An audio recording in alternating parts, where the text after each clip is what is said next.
Welcome back, viewers, to our episode number 38 of the Young Turks Dialogues, a podcast series started by us in the same time last year. And today, as we mark our 1 year, we have a very special guest with us. Her name is Dr. Sulba Arora. She has worked with No IVF Clinic for the last 9 years and total of 20 years of experience in this field. So, Dr. Sulba, how are you feeling to come on this episode and talk about the topic that we have been discussing? Hi, Anmol. Thank you so much for inviting me, and I feel so honored to be a part of this platform. Congratulations on completing a year on it.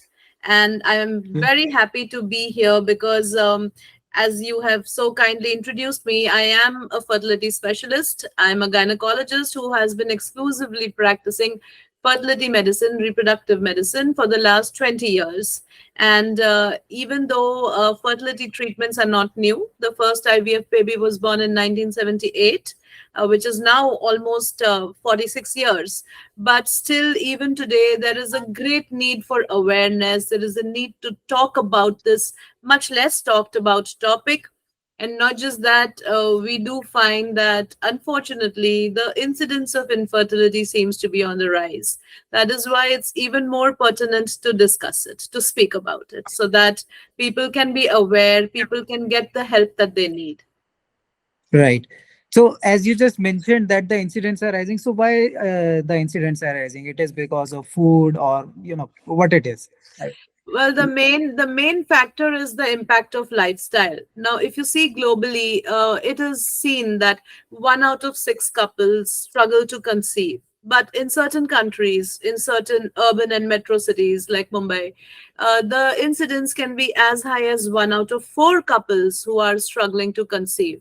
There are many factors that have led to this rise. The main is the delay in childbearing. Now, in today's day and age, career and education are as important for the woman as they are for the man. No longer, is it like in the previous generations where one partner could go out and work and the other one could look after the house. In today's society, we need to be able to do everything. And because of that, family planning, procreation takes a backseat. Now, if you ask in our parents' generation, all the women, how old they were when they conceived their first child, most of them will give you answers like 20, 21. I think even 25 was considered too late at that time. But fast forward to today, who is even getting married that early? Most people Right. are not marrying or planning a child till post 30. For a woman, the peak fertility is in her mid 20s. After 30, there is usually a drastic decline. Now, why this happens is because, as opposed to men, see, men produce sperms. They may produce less or more, so you have low sperm counts or high sperm counts, but there is a constant production going on throughout life. On the other hand, there is no way that women can make eggs. We don't produce eggs. We are born with a fixed number of eggs, and then, like a 100% battery where you don't have a charger, this number starts reducing right from birth till it's going to become very, very low and then become zero. So, due to the impact of lifestyle, first of all, the peak, the maximum quantity and quality of eggs is in the 20s, early and mid 20s. After that, it starts to take a toll. But also, what we're seeing now is that the stage where women should reach in their 40s, where they are down to their last few remaining eggs, we are seeing women in the 20s already reaching there. So you can say it's True. like premature aging of the ovaries.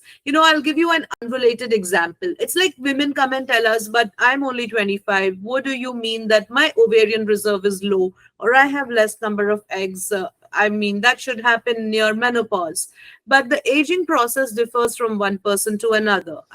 Like the unrelated example I was talking about, it's like white hair. It's a part of the aging process, right? But you see, some Yeah. people might have white hair at 25 or 28. Yeah. Even I have one right now. Exactly. And some don't till they are 50 also. So, Right. similarly, some women in their 20s can reach a stage where the ovaries have aged, even though they are otherwise fit.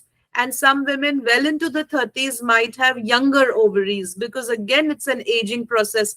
It's different for everyone. Not just that, because of the number of chemicals in our environment. So studies say that We are exposed to more than 20,000 chemicals. It's in everything we eat, we drink, and we breathe.